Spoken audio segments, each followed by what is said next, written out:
ആകാശമണ്ഡലങ്ങളിൽ ഗവേഷണം നടത്തുന്ന ശാസ്ത്രജ്ഞർ ചന്ദ്രനെക്കുറിച്ച് പഠിക്കുവാൻ, ചന്ദ്രനിൽ കാലുകുത്തുവാൻ ചന്ദ്രന് ചുറ്റും വലം വയ്ക്കുമ്പോൾ ലക്ഷം കിലോമീറ്ററുകൾക്കപ്പുറേ അവർ ഭൂമിയെ കണ്ടു.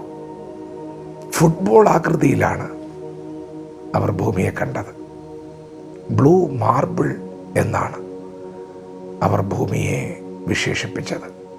അതുപോലെ വർണ്ണത്തിൽ ആയിരുന്നു അവരതിനെ കണ്ടത്. അവർക്കൊരു ഫുട്ബോളിനെ പോലെയാണ് ഭൂമിയെ കാണാൻ കഴിഞ്ഞത്. അത്ര ചെറുതായിരുന്നു.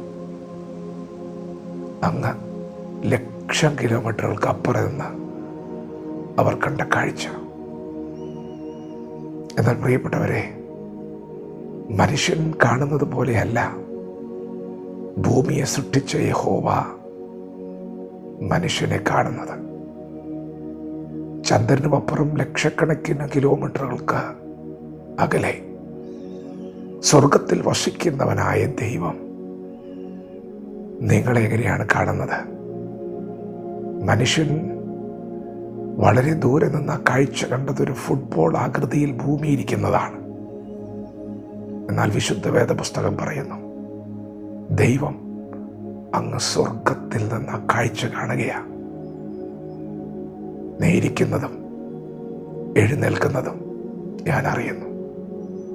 നിന്റെ നടപ്പും കിടപ്പും ഞാൻ ശോധന ചെയ്യുന്നു. നിന്റെ ഹൃദയത്തിലെ നിരൂപണങ്ങൾ പോലും എനിക്കറിയാം. പ്രിയപ്പെട്ടവരെ, ദൈവത്തിന് നിങ്ങളെ കാണാം. മനുഷ്യൻ കാണുന്ന പോലെയല്ല കേട്ടോ. അങ്ങ് ദൂരെ സ്വർഗത്തിൽ വസിക്കുന്ന ദൈവത്തിന് നിങ്ങളുടെ തലയിലെ മുടി കൊഴിയുന്നതറിയാം. എത്രാമത്തെ മുടിയാണ് ഇന്ന് പകൽ കൊഴിഞ്ഞതെന്നറിയാം. പ്രിയപ്പെട്ടവരെ, ഇത്ര വലിയവനായ ദൈവത്തിൻ്റെ ദൃഷ്ടിക്ക് മുൻപിൽ ചലിക്കുന്ന നിങ്ങൾ അറിയണം, ദൈവത്തിന് നിങ്ങളെക്കുറിച്ച് വിചാരമുണ്ട്. നിങ്ങളുടെ പിതാവാണ് നിങ്ങളെ നോക്കുന്നത്. ആരൊക്കെ നിങ്ങളെ അകറ്റി നിർത്തിയാൽ ദൈവം അകറ്റി നിർത്തില്ല. ആരൊക്കെ നിങ്ങൾ ഉപേക്ഷിച്ചാലും ദൈവം ഉപേക്ഷിക്കില്ല. നിങ്ങളൊരു പൊടി പോലെ, ഒരു പൊട്ട് പോലെ അങ്ങ് ദൂരെ നിന്ന് നോക്കിയാൽ അത്രേ ഉള്ളൂ.